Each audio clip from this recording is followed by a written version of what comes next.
Hello, everybody. My name is Spiros Patsourakos, and on behalf of the Hel.A.S board, I would like to wish you a productive and, above all, healthy academic year. Welcome all to the 10th monthly Colloquium of Hel.A.S. Today, we are pleased and honored to have with us Professor Vasileios Archontis from the University of St. Andrews in UK. Vasileios graduated from 97 from the Department of Physics of the Aristotle University of Thessaloniki. Then he moved to Denmark and carried out his PhD from 97 to 2000 in Niels Bohr Institute on the topic of generation of magnetic fields in stars, Dynamo. In 2002, he moved to Tenerife and E.A.S and carried out a postdoc till 2006. In 2006, he joined the St. Andrews University, first as a postdoc, and currently he's associate professor in St. Andrews University in UK. From 2011 to 2018, Vasileios was a research fellow of the Royal Society, and more recently, Vasileios is a recipient of an ERC Synergy grant from 2019 to 2016. Vasileios was recently elected professor at the Department of Physics of the University of Ioannina, and he will be joining in the coming months. Vasileios is a worldwide expert in the theory and numerical simulations of solar magnetic activity. Magnetic fields are, so to speak, the salt and pepper for the sun, and Vasileios studies all stages in the lifetime of solar magnetic fields, starting from the genesis in the convection zone, the emergence and evolution into the solar atmosphere, as well as their eventual destabilization and eruption at all spatial scales, starting from small jets all the way to proper coronal mass ejection. As a matter of fact, Vasileios developed a new type of astrophysical dynamo, which indeed carries his name. Currently, and in the framework of the ERC Synergy grant, Vasileios is involved in pioneering self-consistent simulations spanning the convection zone, the solar atmosphere, and beyond. And with that, I would like to give the podium to give the floor to Vasileios. Vasileios, please go ahead. Thank you, Spiro. Thank you for thank you for the introduction, and also thank you very much for the invitation to give this talk. I'm very happy to give this talk and talk to you guys and see you all again. So what I'm going to do is I will stop my video here, and I will share my screen. I think it's already shared, and I hope now that you can see my screen. Is that okay, Spiro? Yes, that's good. Okay, excellent. So right, so my talk today will be on the structure and dynamics of solar magnetic fields. It's a little bit generic, but I will try to focus on a couple of things which I think are very, very important, and they are the key elements of solar magnetism. This work, what I'm going to show today, has been developed over the past years, and I had many collaborators during these years, including Professor Alan Hood, Eric Priest, and also my postdoc Petrus Intelis, also my previous PhD student Ian Lee, but also other fellows here and in the solar and magnetospheric theory group in St. Andrews, but also in worldwide. So this is the overview. I thought to make it very short because we will focus and we will talk in detail about all these topics. So solar activity driven by magnetic fields is the main theme, I guess, of this talk. And a very basic process which I think is a fundamental process for the driving and the onset of solar magnetic activity, is the emergence of magnetic flux. So we'll talk about this a lot in this talk. Actually, we will start from here after we saw some observations of the solar activity, or the manifestation of the solar activity. Now, also I will talk about three main topics in solar physics. One is eruptions, the other one is jets, and the other one is the heating of the solar atmosphere, which, as you know, is one of the most important fundamental questions in solar physics. Now, although these four things here, these four topics, maybe at the first glance look a little bit different to each other, I'll try to combine them so that we will see whether there is a coupling between this, all these topics.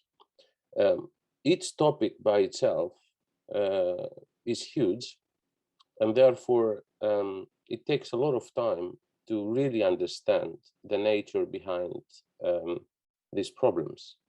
And therefore, obviously, I cannot go into every detail in this talk, but what I'm going to do is to discuss a little bit for each one of these topics, and then try to see how we can make the coupling between all this. And at the end, I have two slides, one about recent advances, things that we have done recently, very recently, or they're just now about to be published, and also the future challenges, which is, let's say, the roadmap for a future work, and what we think that the challenges are for us over the next 5 to 10 years. Right, so let's start with something very, very simple, okay? Because I guess that here there are also, you know, people who maybe are not experts in solar physics, and let's start from the basics, which is that the sun is a star which has a stratified atmosphere, which means that there are a lot of layers, as you can see here, going, let's say, from the core of the sun to the radiative zone, then to convection zone. Okay, so here on the left, you can see more or less the temperature that you expect to have there, an average temperature. Then you go to the photosphere, which is the visible surface of the sun. And then above that, you have what we call the solar atmosphere, consisting of chromosphere, transition region, corona, and so on. Now, each one of these layers, again, can be a topic of research for years and years. The photosphere, the chromosphere, as you know, transition region, corona. And here again, we're talking about the coupling which could be magnetic coupling and or thermodynamic coupling. So how we can couple all these layers together and try to understand the response of the plasma at each one of these layers when something comes from below, let's say when magnetic field emerges, okay? And talking about the response of the plasma at different layers, what you see here going from the top left on my screen to the top right, you see the sun at different temperatures. Namely, you see the plasma, the magnetized plasma at different temperatures, going from low temperatures, let's say 5,000 Kelvin. This is what we call the surface of the sun, okay? Here, for example, you see a sunspot. We can talk about this, where the temperature, as you see, is cool, strongly magnetized area. And if you go higher up, okay, and imagine that now we go higher up also in the atmosphere, going up to the outer atmosphere here in the corona, you see all this flaring and activity in areas that we call active regions. As we know, active regions are the nests of solar magnetic activity. So here already you see how rich is the activity in the sun. You can see small scale and large scale phenomena here. And obviously, if you look, let's say, at this image here, where you have a few million Kelvin, right? You see that the activity is ubiquitous, right? So it happens everywhere, okay? You also have some coronal holes here and so on, but look at the active regions here. Everything is evolved in a highly dynamical way. Let's go to the visible surface of the sun first, okay? Because we cannot see below that. We don't have observations, except if we're talking about high-level seismology, okay? But I'm not going to go into that for the convection zone and so on. So let's take the first layer, which is the photosphere, okay? So what you see here is what we call magnetogram. So black and white areas are areas of oppositely directed magnetic fields. Let's say white, the magnetic field coming out of the sun, black magnetic fields go into the sun, towards the sun. And you see that they're packed in the so-called active regions. This is an active region here. See these bipolar regions, okay? The formation of these bipolar regions, and even the term bipolar sometimes doesn't really represent what happens there. It's not like only one polarity on one side and then the other polarity on the other side, okay? Even the formation of the polarities could be successive accumulation of similar polarities on smaller scale, so that at some point you form a large active region through cancellation of magnetic fields, through merging of similar polarities and so on.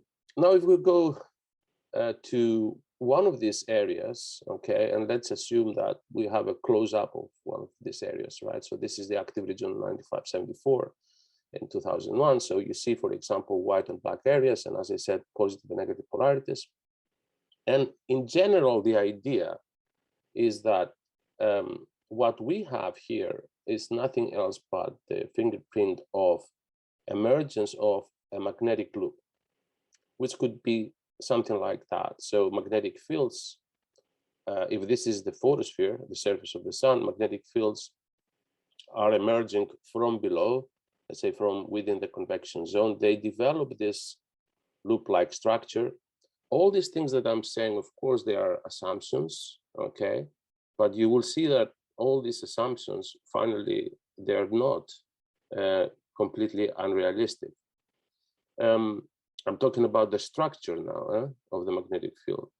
And as they go up and they intersect with the photosphere, they create these nice loops. And what you see here is the white and the black polarity that you also observe at the photosphere, okay? So that is the hypothetical scenario, and I would like to focus a little bit more on that. In terms of theory, we believe that there is dynamo action at or just below the base of the convection zone. Again, this is another very critical topic. It needs a lot of discussion, but let's keep it simple for now, because I'm not going to talk about dynamo-generated magnetic fields, okay? So we do not take, in the simulations that I'm going to show you, we do not take magnetic fields which we form self-consistently by dynamo. This is something that we're doing right now. It's a work in progress, and please stay tuned, because soon we'll start publishing things on this topic. Now, the dynamo action at the base, as I said, or just below the convection zone, works in such a way that it creates magnetic fields, and then magnetic buoyancy acts on the dynamo-generated magnetic field, and because of that, the magnetic fields rise up to the photosphere. Now, convection is very important. It's very important because convection, namely the flows, can stretch the field or they can pull the field down, and then they are caught again by convective cells. They can go up to the photosphere and so on. And therefore, whatever happens below the photosphere, it is an interplay between magnetic fields and convective flows. Convection is very, very important. What was the original idea about and beyond this magnetic flux emergence? Now, this slide is a little bit heavy. I'm not going to go into details here.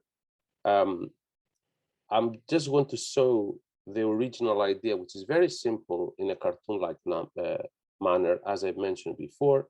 Let's assume that you have this initial tube. Tube could be a collection of magnetic field lines in such a way that they can create a tube. Twisted or not, that is another matter, which also is very important. And we will talk about the twist in a while. Then, as I said here, we have the dynamo action, you have the magnetic buoyancy. The buoyancy force pushes the magnetic field together with the convection. It works on the magnetic field. And then this part of the magnetic field now, imagine that this could be just a small part of a very, very complicated field, okay? And we focus only on this part of this very complicated field, which could actually consist of many of these tubes, but we focus on one of them, all right? At the end of my talk, I'll show a simulation which is complicated, put it that way, which consists of many different loops, okay? In the first part, I will talk about more, let's say, simple numerical simulations. And when this tube reaches the photosphere, then it can somehow, and we will explain how, it can go up to the solar atmosphere and create these nice loops and so on, with coronal loops. So this is what we wanted to use as original idea and put the tube into this stratified atmosphere of the sun, which includes convection zone, photosphere, chromosphere, transition region, and corona. This is not easy. To put a magnetic flux tube, and this is the simulation now that I'm going to show you, right? To put a magnetic flux tube like this in a mechanical equilibrium so that it stays like this at the beginning of the simulation is not so difficult. What is difficult is to couple all these layers, upper convection zone, photosphere, chromosphere, transition region, and corona, and see what happens when the magnetic field is emerging throughout these layers. Now, why this is difficult? It is difficult because these layers have different properties. Density, for example, from the bottom to the upper part of the numerical box drops by many orders of magnitude. Temperature is very different on these different layers. Therefore, you have a magnetic field which needs to rise through the convection zone up to the photosphere and then start to deal with all the different properties of the plasma that it meets on its way upwards, okay, if it manages to emerge. This blue line here is a twisted field line. We twist the field lines because, as we know from previous work, the magnetic flux tube, when it is twisted, can actually fight convection more, put it that way, so that it cannot break into too many pieces and it will be more coherent. This is the stratification that I've mentioned before. Very quickly, if you go from the bottom to the top of the numerical box, and if you plot the temperature, pressure, density, you see that in different layers, temperature is different. Density, as you see, drops from the convection zone up to the corona by 10 orders of magnitude. That is huge. And the same with gas pressure and so on. This black line, it shows the magnetic pressure inside the tube, okay? So this tube here will go all the way up, okay? Now, how we initiate the emergence? There are different ways to initiate the emergence. One thing which is simple is basically to use the idea that I've mentioned in a couple of slides ago, the buoyancy effect, so that you can put a density deficit along the axis of the tube here. Density deficit means that somewhere here in the middle, you can put less dense material. Therefore, this will be lighter compared to the legs of the tube, and therefore it will be buoyant, and it will create this loop. So we go back to Parker's idea, basically 1974, 1975, and so on. Another way to initiate the emergence is to make things, let's say, very self-consistently, like you put the tube, you leave convection to work, and see how it goes. Okay. So we start with a simple idea where you have the magnetic flux tube, and let's say we put this density deficit so that the magnetic flux tube will start to rise. Okay, and would create this loop. For those who like numbers, you see some of the equations that we're using for the magnetic field, for the coronal magnetic field when we include it in the simulation. The density deficit that I've mentioned before, and some parameters. You see how many parameters in one numerical simulation we have, like the radius of the tube, how much twist we put, what is the initial field strength, you know, all these things, how much of the magnetic flux tube will rise and how much will stay initially, okay? And all these parameters, and there are more, okay? So to make a full parametric study and see which parameter affects what part of flux emergence is another huge job. And it has been done. Petros Sintelis has done work on that, and also previously other people who work in the group here. So simulations, the first movie, very first clip to show that if this is your tube, right? So this is the magnetic field here. You can find the numbers here. So you can see the numbers, how much is the field strength and so on. What you're going to see, and this is the atmosphere, okay? So somewhere, this is somewhere in the middle of the box. This is from where corona starts, and this zero is photosphere. So if you look at the flux tube here, what it will happen is that this part will be buoyant, it will rise, it will reach the photosphere, then corona, and then it will start to expand. So I'll play it only once, you see, it increases, reaches the photosphere, then it starts to expand, okay? So this expansion here is driven by magnetic pressure. It expands because it has a lot of magnetic field here, and the pressure, the magnetic pressure acts outwards, and therefore it expands more or less in a symmetric way. Okay. If you look at the simulation from the other side, so you see that the magnetic flux tube rises again. You see the axis of the tube here. The axis of the tube, of the original tube, remains close to the photosphere. This is very important. So when you take the flux tube, the main axis of the tube does not go all the way through the photosphere up to the corona. It stays there. Now, there is something interesting in the photosphere, and this interesting thing is that the temperature is constant. And because the temperature is constant, when the magnetic flux tube rises up to the photosphere, it hits the photosphere at the beginning and then starts to spread horizontally because it has to find a little bit more strength to go through the photosphere.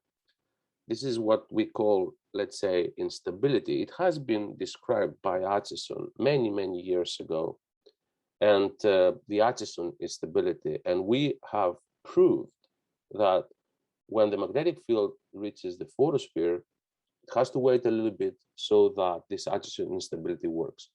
I don't want to go into that, but I want to say only one thing, that the Acheson stability is triggered based on the value of plasma beta on the area of flux emergence.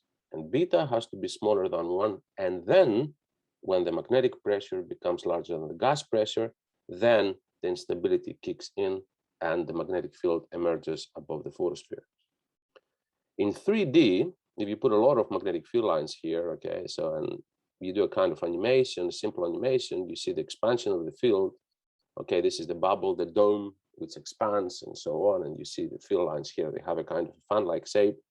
If you look in observations, obviously you can see this kind of a similar connection and structure of above emerging areas. So all these are field lines, obviously, that they connect positive and negative polarities.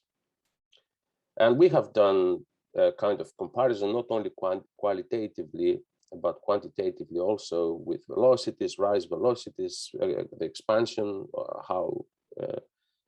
what is the velocity of the expansion and so on, measuring the magnetic fields and so on. So there is a good comparison. Now, let's have a look at the magnetogram now. So we look from above at the photosphere in the simulation. And these red and black, blue areas is basically the white and black correspond to the white and black areas that you saw in the magnetogram that I showed you in the first few slides. So what happens is that you create a bipolar region as you expect and as we observe in the sun. Because of this loop-like structure emerges, then you find these positive and negative polarities. So this is BZ, what you see here, and then they move apart. And there is a very nice polarity inversion line here. And there is also shearing. If you look at the arrows here, there is a shearing flow in this direction, flow in the other direction. The shearing is magnetically driven and is driven by the Lorentz force. I don't have the equations here to show you, but this has been studied in detail also by many other folks in many places, including Manchester, Chief Manchester, Jugendfan, and others. This shearing is very important. And I will explain why in a couple of slides, okay? One thing that I would like to mention here is that behind this two polarities, okay, that they can correspond to sunspots, let's say, in a bipolar region, you have these tails. They are called tails or tongues, or you know, so these areas here, which are elongated and they follow or they just stay behind the two main polarities. So this blue and the yellow tails. This is the result of twist. If you don't have twist, you don't get these magnetic tails. So what you see here in yellow and blue color is nothing else but the azimuthal, the projection of the azimuthal component of the magnetic field, namely the field lines which are twisted in at the photosphere. Okay. Now, have we seen this? Have we observed this in the sun? Well, yes, in many cases, and this is one of them. So this is simulations, the simulation that I showed you before. Again, this is BZ, the vertical component of the magnetic field of the photosphere. This is observations. Sorry for the resolution. Probably I should try to find some better observations. But what you see is positive and negative polarity. They come together here. They move apart. And you also have these tails up and down. And this is a polarity inversion line. And you can even see these small fingers here, right? As we call them. And we can reproduce them also in the simulation. So, okay, so what is the message here? One of the messages is that, of course, you can understand using this simulation some very nice features in emerging regions, like the ones that we have just mentioned here with the magnetic tails and so on, even though the initial scenario is simple, namely you just take one flux tube, right, and then you just kick it in a little bit with density deficit based on the original idea of flux emergence, and then look what it creates, okay? If you want to know whether there is much more complexity built up in these simple experiments, the answer is yes. And this is numerical simulations, exactly the same that I showed you before. And this is observations. I hesitate sometimes to do direct comparison between simulations and observations. Well, we have to be very careful. so I'm not going to compare these two in a quantitative manner. Qualitatively, you can see a lot of similarities here. This is an emerging region, by the way. And what you see here is, the connection of the field lines. Because the title of the talk is Structure and Dynamics, I mean, this is what you see here, right? So you see the structure, and obviously when you leave the experiment to run, you will also see the dynamics. So you see the connection of the magnetic field lines here, as here, these fun-like shapes and stuff like that. And also inside the emerging region, these are filaments of strong currents. And I will come back into that, which is another huge topic, how these filaments of strong currents are formed, what happens to them over time, and can you form them again and again and again? What is the mechanism which leads to the formation of these current sheets, and whether they contribute also to heating of the solar atmosphere or the plasma, the local plasma. The fragmentation of the current sheets, for whatever reason, let's say they go through an instability, like theory mode instability, for example, or because of turbulence. So you have turbulent fragmentation of current sheets. I mean, there are people in this audience that they have done a lot of work on this, and they still do work, like, for example, Lucas Vlachos and his folks, and all the people who worked also with Lucas the previous years and recently. And again, this is another huge topic. So and also what happens with particles, people who are doing particles here, right? So and what happens with the acceleration of the particles in these current sheets? I mean, we try to combine these flux emergence simulations with particles and put some kinetic effects here together with Hans Isliker and Lucas Vlachos. And I just want to say that I really enjoyed that. And there is a lot of space to continue this kind of, let's say, coupling between kinetic effects and MHD, because what we're doing here is MHD. We're solving the three-dimensional resistive MHD equations. If you focus on this current sheets here, and if you see another snapshot of this current sheets, look at that. This is how it looks like. This is like a sigmoid, comes from the Greek letter, of course, sigma. Sigmoidal active regions are well known in the sun. Look at that. Okay, that was a cover page in ANA many years ago. Sigmoidal active region, look what you create when you start with a simple initial condition, something which is complicated, and I can tell you this becomes even more complicated later on, okay? So you have a lot of different current filaments here, twisted, they form the sigmoid, and you have a lot of heating too here. Right, so talking about simplicity and complexity, I think we should stop here for this part. Now, I think I have to run a little bit faster now. Let's talk about eruptions.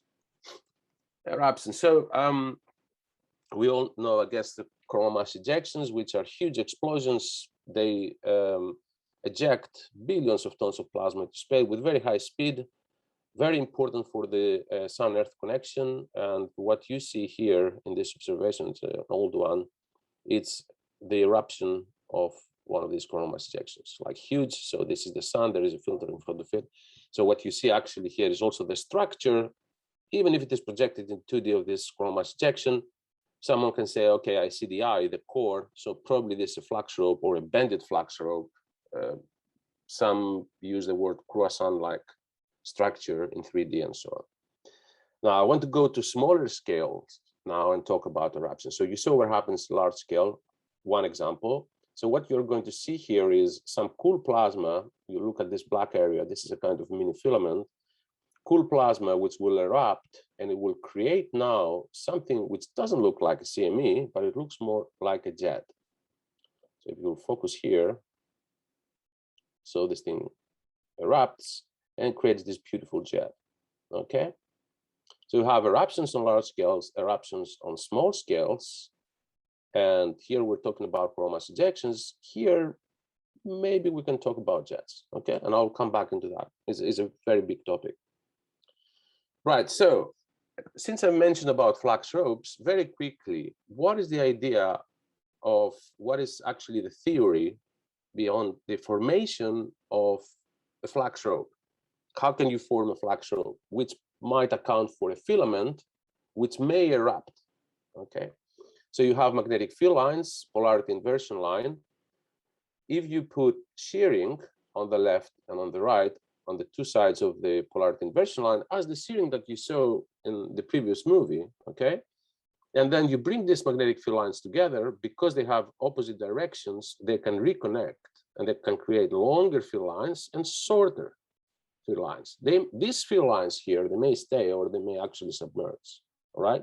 Now, let's assume that you have more field lines here, okay? And they do the same thing, okay? So these two field lines now, they come closer together, they reconnect again, and then look, you form a kind of a magnetic flux rope. So the axial magnetic field line here and field lines which are wrapping around the core of the flux rope. So you form a magnetic flux rope.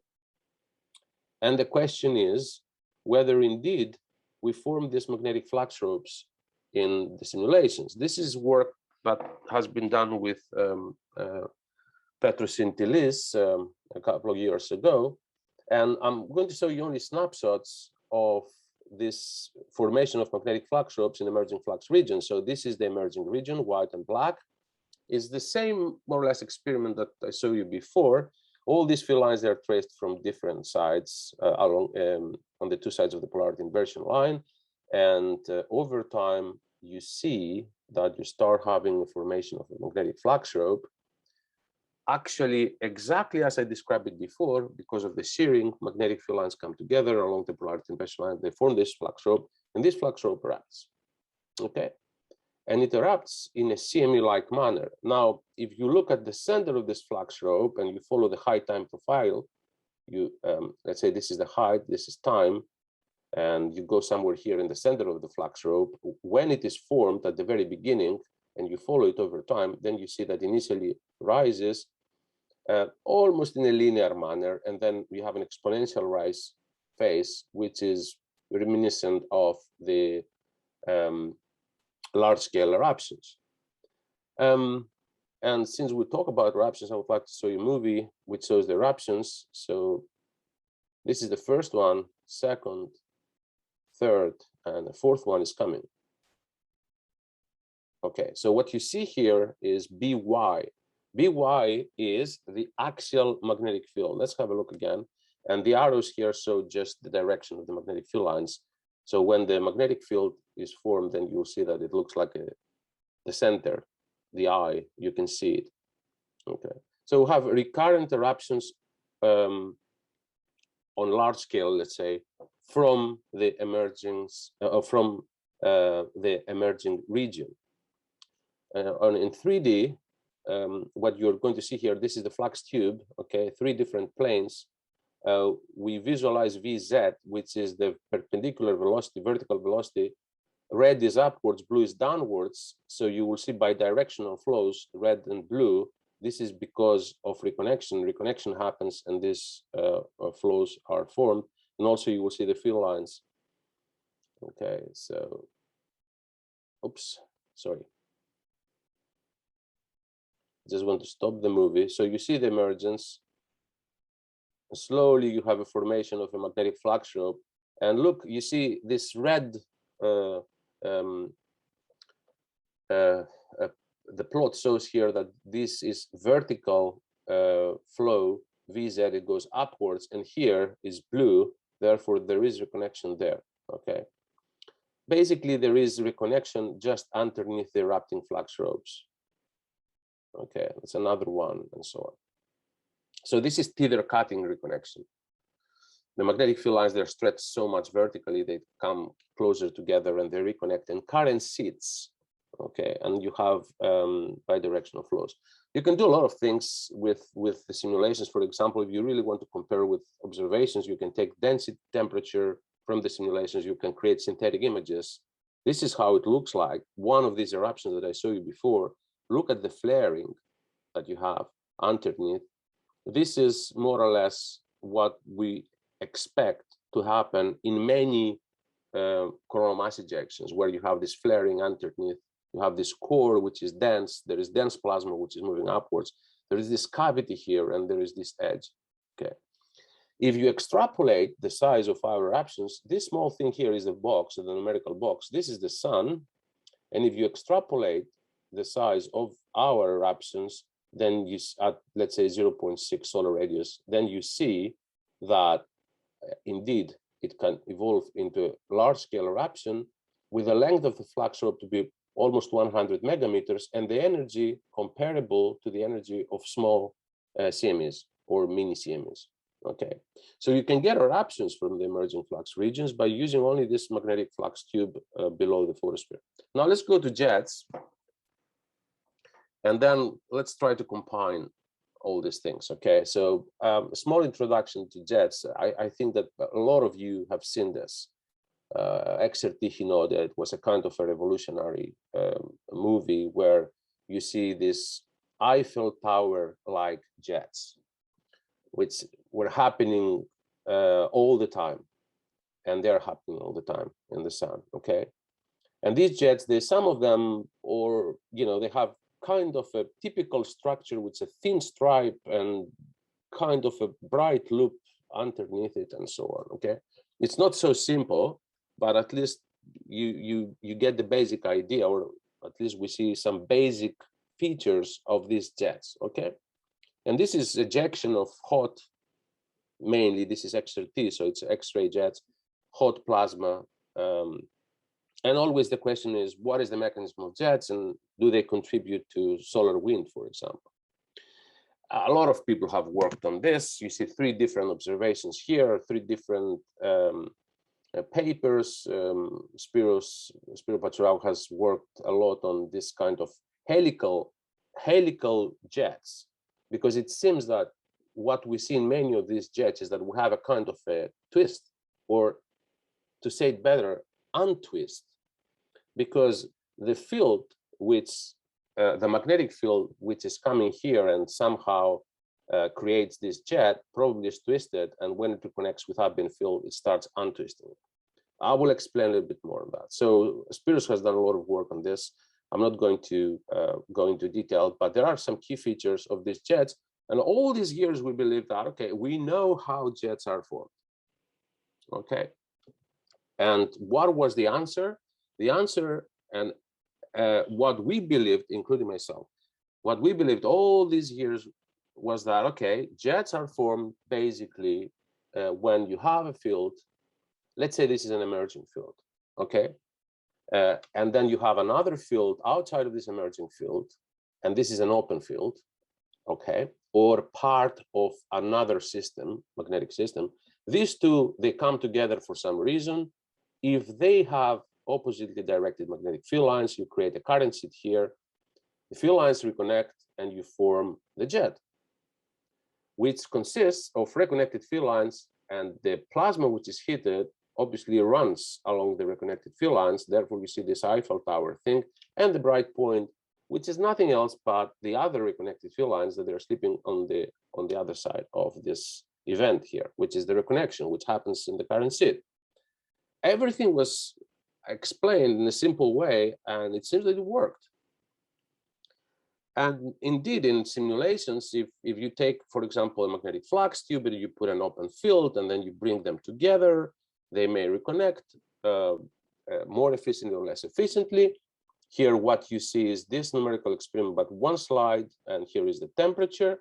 And when they come into contact, these two fields, the red arrow here corresponds to these red open field lines. The blue arrow corresponds to these twisted blue field lines. When they come together, they create this beautiful jet spire, and they also have the bright one. So everything looks okay. So no problem, case is closed, right? And then suddenly we got these observations, which were published, and there was a big question mark on the mechanism of the jets. And this observations showed that if you look here, I think I should stop that for a while. So what you see basically is AIA 193.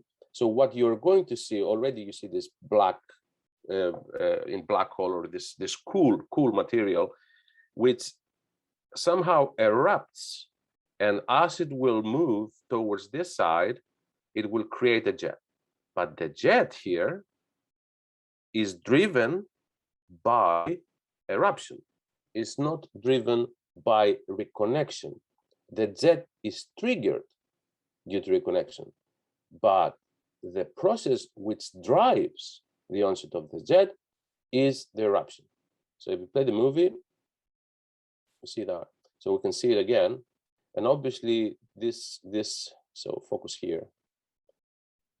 And also you see some kind of, this kind of untwist and so on, okay?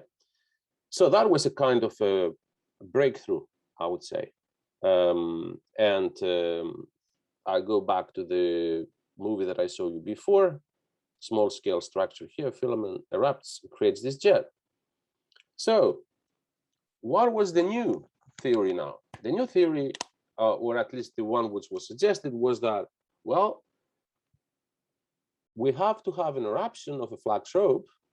The eruption of the flux rope triggers reconnection here between the erupting field and the pre-existing magnetic field, and then we create a much wider jet.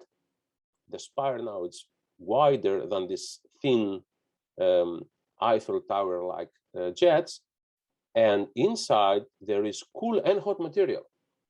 And basically, this cool and hot material comes, the cool one from the erupting field, the hot one from reconnection.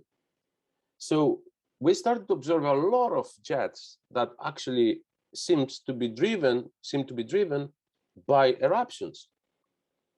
And they have wide spires and cool and hot material along the spires. Now, this is a movie which shows that indeed, now, remember that from the flux emergence experiments, we produced eruptions. Now, what happens if we put an ambient field here that you don't see it, but it exists, is there, okay? And this new flux rope, which is formed and erupts, it reconnects with ambient field. Will this be able to drive a jet like the ones that we observed? And the question is yes. And there will be eruption here, and here is the jet. And this jet now has cool and hot material. I forgot to say that this is temperature, this is density, and the temperature here is, the bright one is hot, around 1 to 2 million Kelvin. The black one here is cool, a few tens thousands Kelvin, right? So, and also we can reproduce a lot of the key observables in what we call blowout jets. So this is a new class of jets now. Some people call them breakout jets. The original term was like blowout jets because they blow out the pre-existing magnetic field, and as they're ejected, they create this stream of cool and hot material along the jet. So we produced this in 2013, and then from then, this topic became very, very hot. So here, for example, you see simulations from, you see actually 2 snapshots of the simulation that I've just showed you in 2D, but now you see it in 3D. This is the flux rope, which is formed, pre-existing ambient field, reconnection, you have a twisted jet. This is a blowout jet driven by the eruption of a flux rope. And there were a lot of simulations which actually came at around the same time and even later in 2017 with Spiro, Antiocho Viper, and Devor again in Nature on this topic. very quickly to show you something very new, which will appear very soon. And this is what I call a spectrum of jets. With one mechanism, you can create both jets. You can create the blowout jets, but also you can create the thinner spire Eiffel Tower jets. I'm not going to go into details into this. The main idea behind this is how much energy you put into your system. That is the key element. If you put less energy, you're not going to get any blowout connection here. If you put a little bit more energy, then you may get an eruption, which is very effective eruption. It's not confined, it's ejective, and creates this blowout jet. On the other side of the spectrum, you may have again this Eiffel Tower thing, which might correspond to what we call standard jets. I would like to skip this, but this is again from, as I said, from a publication which comes soon, and it shows the importance of the shearing, because the shearing is important to build the flux rope, which actually erupts. So what you see very briefly is that if you start with a magnetic field below the convection zone, which goes from, let's say, 2.5 kilogauss to 5.5 kilogauss, very small change, right? From 2.5 to 5.5 is a factor of 2.2, let's say. And here is the shear energy, which the shear energy increases by 2 orders of magnitude. And that's why when you increase a little bit the magnetic field, you may get a blowout jet here or a standard jet here. Okay. If you want more details about this, we can talk at the end. So, and now the heating of the solar atmosphere. These are the last 2 slides before I conclude and finish. This is a kind of a complicated experiment. So what is this now? What do you see basically? So what you see is 3-dimensional box. Again, we have stratified atmosphere. This layer here shows nothing else but the manifestation of convection at the photosphere. So what you see is granulation. Okay, so you see the velocity, positive and negative, Vz, right? So you see here flows go upwards, and at the peripheries, they go downwards. Okay, typical convection. This is realistic convection, put it that way. We have radiative transfer in the simulations. And this is a case where you don't start with one magnetic flux tube, but a magnetic flux sheet. So it's like a horizontal field, but the horizontal field, you put it inside the convection zone, and convection zone starts to have a good grip on the field, if it's not also very strong, the magnetic field, and it can pull it up, push it, and so on. And at some point, magnetic field emerges, and it creates all these nice loops, small loops, bigger loops, and they start to interact. And as they interact, they create a lot of current seeds. I mean, these are red as a surface of strong currents. Now, what happens inside these current seeds is another big topic, and talking about fragmentation again, instabilities, and so on. And hopefully we're going to work on this very soon. But why do I show you this? I show you this because through these numerical simulations, we basically looked at 2 very, very important topics that I would like to show you very briefly, just to save time. Okay. And one of them is flares, but small flares, and whether these small flares can hit the plasma, or how much they can contribute through the heating to the heating of corona, for example. So here you see one of these current seeds, okay? And if you take this current seed and you cut it, let's say horizontally, and then you look at the temperature of this current seed over time, then what you see inside this current seed, so the current seed is here now, and this is temperature, you see 3 small brightenings. Okay, and I'll tell you that these 3 small brightenings correspond to nanoflares. One current seed breaks down due to Turing mode instability, and you have a lot of heating, small-scale heating events, nanoflares, inside one current seed.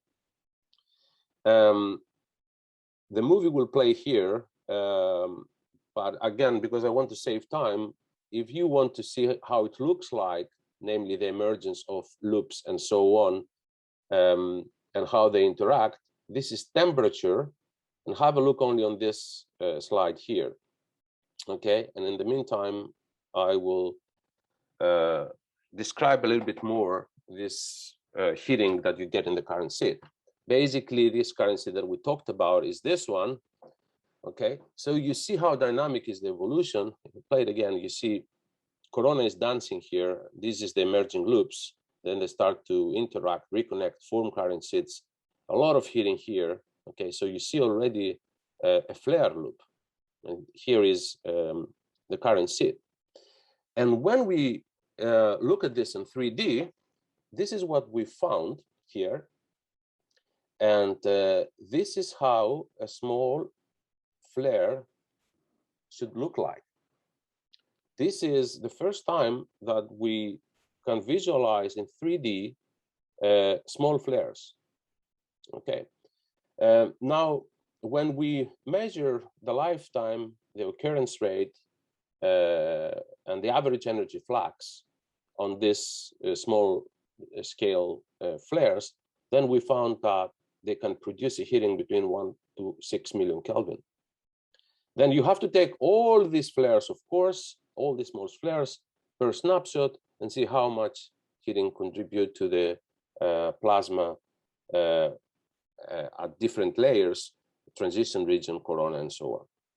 And the other big thing that we looked at this with this simulation is what they were calling iris bombs, which was a big thing a few years ago. And these were observations of hot explosions up to 10 to the 5 Kelvin, but inside the cool atmosphere of the sun. So you have cool plasma, 10 to the 4, and suddenly you have explosions that they can bring the temperature up to 10 to the 5. And with this kind of experiments, basically, we found out the mechanism behind these iris bombs, and it's explained very well in these 2 papers.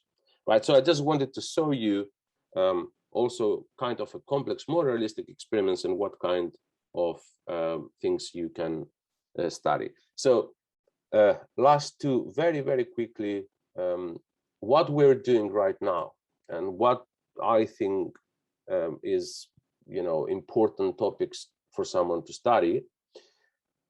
A unified model for solar jets. I show you a couple of slides about this. Another thing that I didn't talk today about is a very interesting, very challenging project, and we have done a lot of work on this, is to take radiative MHD models and form real sunspots and pores.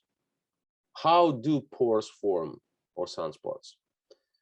The third thing is a big challenge, which is to couple dynamo codes with flux emergence codes. So you take into account the dynamo generated magnetic field. This is a coupling between dynamo and flux emergence, and also flux emergence in other stars. And we have finished a very nice series of experiments.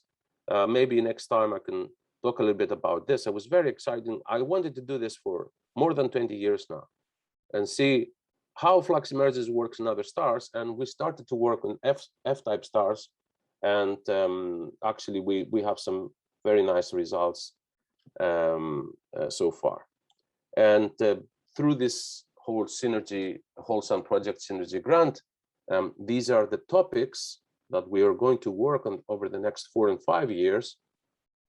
And some of them, I know that they're very challenging and it requires a lot of effort. Like, for example, the last one, which is the build of globus and dispatch codes, which basically they can take into account everything.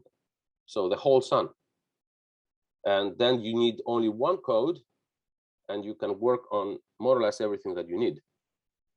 And the first three topics here basically are topics that either I just touched a little bit in my talk, or these are topics which are related to the things that we're doing right now, and I showed you in the previous slide. So thank you so much for your attention, and I'm not sure how I did with the time. Maybe I spent more time than I thought. Okay, thank you very much, Vasily. So now time for questions, comments. So please raise your hand or speak up.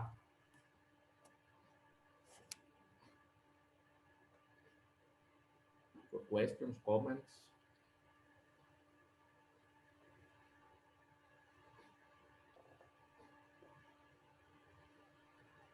So let me do the first. Then. Okay. Yeah. Do you have any even preliminary results to show us from whole sun, those simulations? Yeah, unfortunately we don't. Unfortunately we don't, because this. You mean the coupling of all the code? No, we don't. We hope that we will have over the next 6-7 months the first simulations. You know, it is very.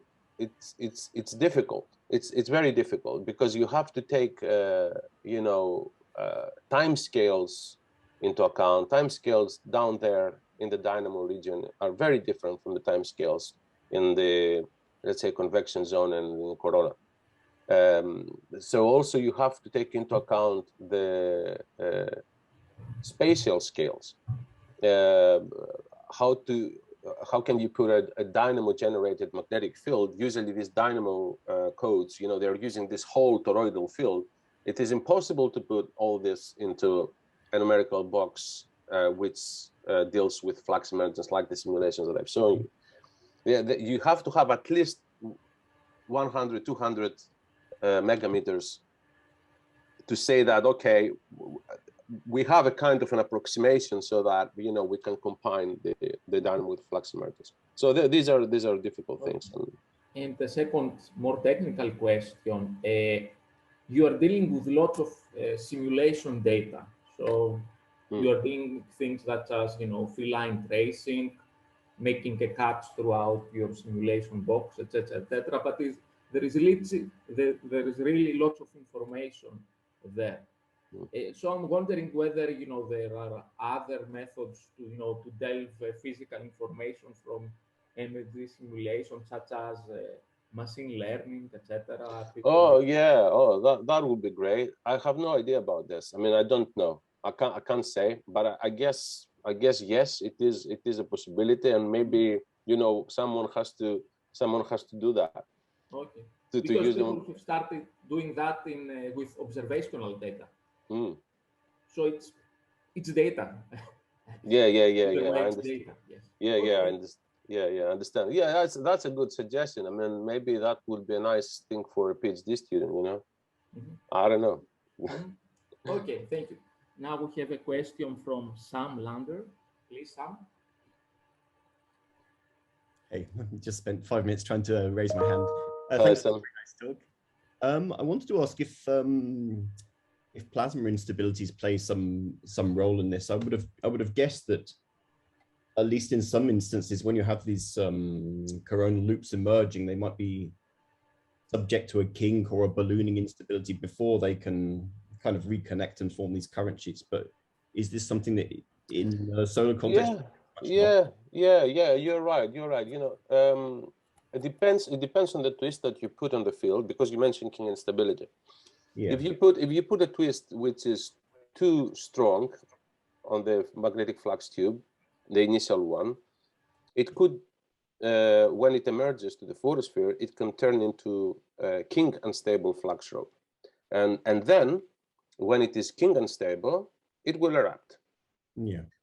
Yes. So yes, does this happen in the sun? Of course it happens. Now, if you don't want to actually look at the kink instability, but you say, all right, I will start with a twist which does not make my flux tube kink unstable, but it makes it coherent when it goes through the convection zone, and you know exactly how much twist you have to put it there. And then let's leave the tube without being unstable due to the kink instability to see whether it can also erupt, but not because of the kink instability, because of something else. And this something else is this shearing and reconnection of the magnetic field lines, the new flux rope which is forming. And then the question is, why does this flux rope erupt? Since it is not kink unstable, why does this flux rope erupt? And then there are 2-3 answers, or 2-3 different ways. For example, if you form this flux rope and above there is a field, and if it reconnects with other field, it will actually take out all the field above the flux rope, and then the flux rope will be free to rise and erupt. Another way is what we call the Taurus instability. Taurus instability is how the magnetic field drops with height. If the magnetic field drops in a steep way with height, so it drops a lot with height, then this kind of instability is triggered and the magnetic flux rope goes. That is another thing. And the third thing is, imagine that you have a magnetic flux rope, okay, like a balloon, so it stretches upwards, and then the magnetic field lines underneath it, at some point they may reconnect because it is stretched upwards. Let's say it's a balloon, okay, so the balloon expands, but you keep the place where you blow the balloon with your hands, right? And there you have reconnection, and when you have reconnection, then the balloon goes. They inject some like plasmoid or something. And this is what we call more or less tether cutting reconnection, because the tethers of the magnetic field lines reconnect and the balloon goes, the flux rope goes. So there are different types, let's say, of eruptions, or different mechanisms which give onset to the eruptions.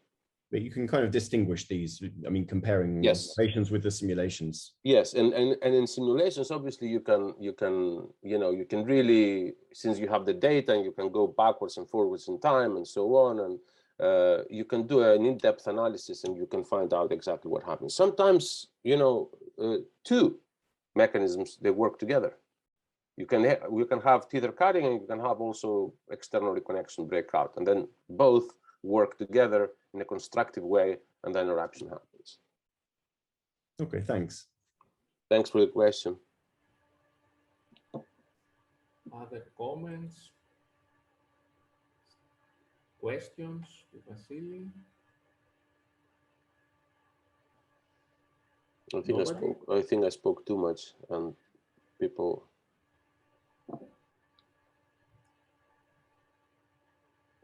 Okay, since we don't have other questions, let's thank again Vasileios for giving us this nice talk, and everybody for joining in. So see you on in almost 1 month. Have a nice evening all, and take care. Bye-bye. Thank you. Bye. Bye.